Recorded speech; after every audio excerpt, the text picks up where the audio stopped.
Hi, it's Therese from Lost in Paper and I'm here for Altenew and I'm going to be using this Sokotoa set to create a Christmas card.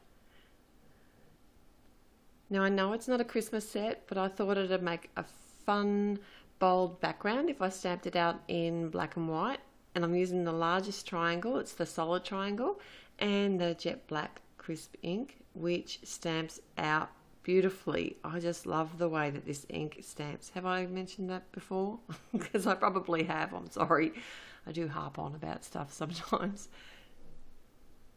So I did decide to wing it today. I normally would use my viscous stamp press to make sure that I stamp nice and straight, but I don't know why, but I suppose I was just being a little bit lazy, so I just decided to stamp out the triangle. But it is fairly easy to do because these triangles are all, obviously going to be the same size as I stamp them out. It's easier just to build the pattern, and I just eyeballed it.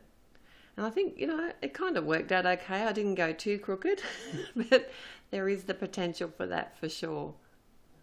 But you could always just mark a few pencil marks on your cardstock or on your panel, and that way you know that it's going to be nice and straight. So I'm just going to finish stamping this out and I'll be right back.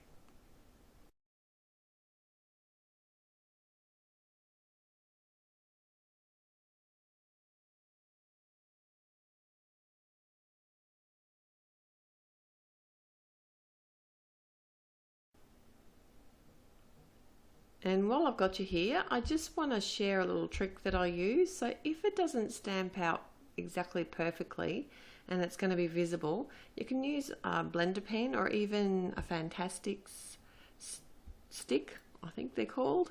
Just use anything really, and just pick up a bit of the ink and take it over to your image, and that's a really good way to cover up. Now I've got the Festive Silhouettes stamp set and I have the Bauble image, and I'm going to be stamping this out 3 times. And I've got the Coralberry ink, and this is just onto a scrap piece of white cardstock, and I'm also using the Ruby Red ink, and I stamp it out twice using that one.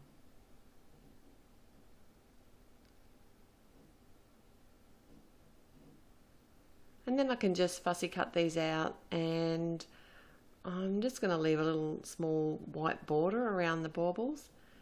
I think works really well because there is that white line in the stamped image, and it'll just help the images pop once I put it on that really bold background. My sentiment comes from the same set, and I stamped that with some jet black ink as well. Just while I'm stamping, I might as well do it all. And I've got the Ruby Red here, and I'm not sure if you can see it, but at the top on my scrap paper at the back, I've got 3 little marks drawn there, and that just tells me where I need to stamp my bauble strings.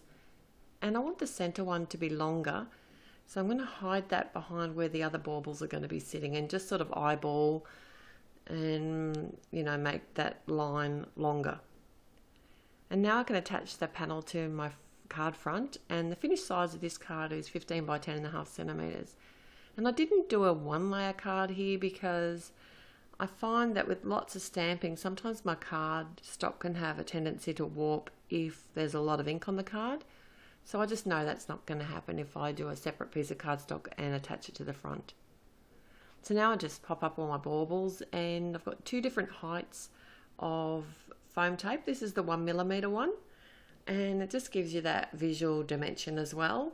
And I can layer up my baubles on the front of the card, and the second one is the scrapbook adhesives. They're the 2mm thick, so it's still not a really bulky card. It's a fairly flat card, so it should mail well. And then once I've got all my baubles attached, I can add my bling, and these are some clear or silver rhinestones, and I'm just popping them on the bauble strings just above where they are attached. And that's my finished card. Thanks for stopping by. I'll be back again real soon. Till next time, happy paper crafting. Bye.